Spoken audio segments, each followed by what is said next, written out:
El tiempo pasa, son ya 77 días sin aparecer públicamente. Rubén Rocha Moya buscaría entregarse, pero Morena y su gobierno se lo impiden. Rubén Rocha Moya, gobernador de Sinaloa, estaría negociando en secreto su entrega a Estados Unidos. Y según los periodistas que destaparon el caso, el plan no sería entregarse en silencio, sino sentarse a hablar con la Fiscalía Federal de Nueva York. Si eso es cierto, el problema deja de pertenecer a un solo hombre. Un gobernador acusado que decide colaborar no cae solo. Puede arrastrar consigo a toda la red política que lo llevó al poder. Y esa red tiene un nombre que hoy incomoda en Palacio Nacional. La pregunta que nadie en el gobierno quiere responder en voz alta es corta y filosa. Si Rocha habla, ¿hasta dónde sube la lista? Porque esto empezó como un caso de narcotráfico y se está transformando en algo mucho más grande. El 29 de abril de 2026, la Fiscalía Federal de Nueva York hizo pública una acusación contra Rocha y otros 9 funcionarios y exfuncionarios de Sinaloa. Los señala de haber pactado con la facción de los Chapitos, los hijos del Chapo Guzmán, para proteger el paso de droga hacia Estados Unidos a cambio de apoyo político y sobornos. Nunca antes Washington había acusado formalmente y pedido la extradición de un gobernador mexicano en el cargo. Rocha lo negó en cuestión de horas, calificó las acusaciones de falsas y dolosas y denunció un golpe con motivaciones políticas. Esa es la versión que ya circuló por todos lados. Lo que casi nadie está contando bien es lo que ocurrió después, y es justo eso lo que cambia toda la ecuación. Si quieres seguir de cerca todo lo que se mueve en México, minuto a minuto, suscríbete al canal. Vamos a los hechos, porque a partir de aquí ya no todo es rumor. Rocha no es el único señalado, y sobre todo, no fue el primero en moverse. Dentro de esa misma acusación, aparecen 2 hombres de su círculo más cercano. Uno es su exsecretario de Seguridad Pública, el que controlaba a la Policía del Estado. El otro es su exsecretario de Finanzas, el que manejaba, literalmente, el dinero de Sinaloa. Y los 2 ya hicieron algo que pesa más que 1000 declaraciones. Se pusieron en manos de la justicia estadounidense. El exsecretario de Seguridad compareció ante un juez en Nueva York y se declaró no culpable. El de Finanzas viajó desde Europa hasta esa misma ciudad para negociar su rendición. Detente un segundo en eso. El hombre que sabía dónde estaba cada peso del gobierno estatal cruzó el Atlántico para sentarse con fiscales de otro país. No corrió a esconderse en la sierra, fue directo a la puerta. Y cuando el que administra el dinero es el primero en entregarse, el mensaje que sube por la cadena es demoledor. La fila avanza, y cada uno que llega puede contar lo que vio desde adentro. Y no son los únicos que tiemblan. En esa lista de 10 nombres hay también un senador en funciones. Es decir, esto no toca solo a un gobierno estatal, roza ya al Congreso Federal. La acusación no apunta a un hombre, apunta a una estructura. Esto es lo que convierte el caso en algo distinto a una acusación cualquiera. Estados Unidos no está intentando meter a una persona a la cárcel, está armando una escalera. Y en una escalera de testigos, el que sube primero compra su libertad contando lo que sabe del que tiene encima. El de Finanzas puede hablar del gobernador. La pregunta incómoda es la que sigue. ¿Y el gobernador, de quién puede hablar? Para responder eso, hay que retroceder al origen de la acusación, y el expediente cuenta una historia que parece de ficción. Según los fiscales, todo arranca antes incluso de que Rocha ganara. En los meses previos a la elección de 2021, habría ocurrido una reunión entre el entonces candidato y los líderes de esa facción del cártel. Una reunión protegida por hombres armados, en la que le habrían prometido una sola cosa: asegurarse de que ganara la gubernatura. ¿A cambio de qué? De colocar, una vez en el poder, a funcionarios afines al negocio de la droga en los puestos clave del Estado. Si esa versión es cierta, el pacto no vino después del poder. Fue la condición para llegar a él, y explicaría por qué, años más tarde, 2 de esos funcionarios de confianza son precisamente los que hoy están declarando en Nueva York. Aquí conviene frenar y ser precisos, porque la palabra exacta lo cambia todo. Nada de esto está probado en un tribunal, es la acusación de una parte. Rocha lo niega por completo, sostiene que es inocente y que peleará hasta que la verdad prevalezca. La propia presidenta de México ha dicho, una y otra vez, que Estados Unidos no ha entregado pruebas suficientes. Así que lo que tenemos son 2 relatos enfrentados, el de una fiscalía que asegura tener un pacto documentado y el de un gobernador que jura que todo es una fabricación política. Guarda esa tensión, porque es la que sostiene todo lo que viene. De hecho, hasta ahora Rocha no ha huido ni se ha escondido.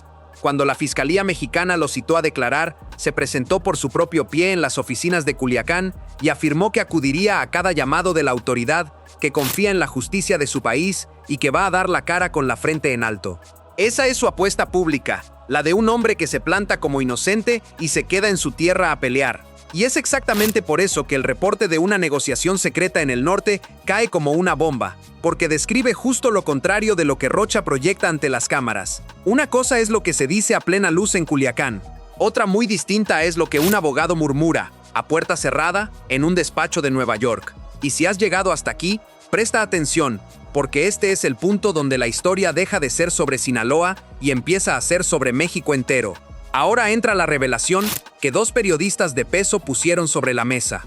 Primero fue Anabel Hernández, una de las voces más reconocidas del país en la cobertura del narcotráfico. Semanas más tarde, el periodista Jesús Lemus fue todavía más lejos. Aseguró que Rocha ya habría enviado a uno de sus abogados a tocar directamente la puerta de la Fiscalía estadounidense, no para pelear su inocencia, para explorar convertirse en testigo colaborador. En sus palabras, se va a entregar sin duda alguna. Hay que decirlo con todas sus letras. Ninguna autoridad lo ha confirmado, y el gobierno mexicano lo niega. Pero que se hable siquiera de un abogado sondeando a Nueva York ya transformó el tono de todo el caso. Porque la diferencia entre un acusado que se defiende y uno que colabora es la diferencia entre un caso que se cierra y una bomba que se abre. El que se defiende protege solo su nombre. El que colabora entrega nombres a cambio del suyo. Y un gobernador tiene demasiados nombres que entregar. Para entender por qué esto puede llegar tan arriba, hay que mirar el mecanismo legal que Washington activó y que casi nadie explica bien. En febrero de 2025, Estados Unidos designó al Cártel de Sinaloa como organización terrorista extranjera. Suena a tecnicismo, pero lo cambia todo. Bajo esa etiqueta, cualquiera que haya dado apoyo material a esa organización deja de ser un simple sospechoso de narcotráfico y cae bajo el marco de las leyes antiterroristas, mucho más severas. Proteger a ese cártel ya no se juzga como proteger a criminales, se juzga, para efectos legales estadounidenses, como respaldar al terrorismo. Ese solo cambio de encuadre multiplica el tamaño del problema para cualquiera que aparezca en el expediente. Y hay una segunda herramienta que todavía no ha caído sobre Rocha, pero que está cargada. Es la Oficina del Tesoro que impone sanciones financieras. Hasta hoy, su nombre no figura en esa lista negra. Pero el día que figurara, no necesitaría pisar una celda para quedar arruinado. Se congelarían sus bienes bajo jurisdicción estadounidense, ningún banco expuesto al dólar querría tocarlo y el aislamiento financiero sería inmediato. La acusación penal lo lleva ante un juez. La sanción financiera lo borraría del sistema. Son dos golpes distintos, y el gobierno estadounidense los tiene a los dos listos para disparar. Ahora junta todas las piezas. Un gobernador señalado bajo un marco antiterrorista, con dos de sus hombres ya del otro lado de la frontera, y con una alerta roja de Interpol pesando sobre él. Porque sí, la propia presidenta confirmó que existe una ficha roja de Interpol contra Rocha y contra el resto de los señalados. Eso significa que, si intentan salir del país, pueden ser detenidos en cualquier frontera. En la práctica, Rocha está cercado dentro de México.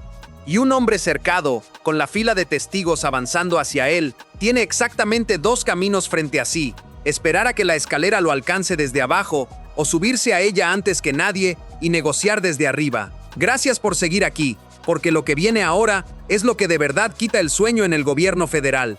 Todo lo anterior explica el porqué. Esto explica a quién le importa.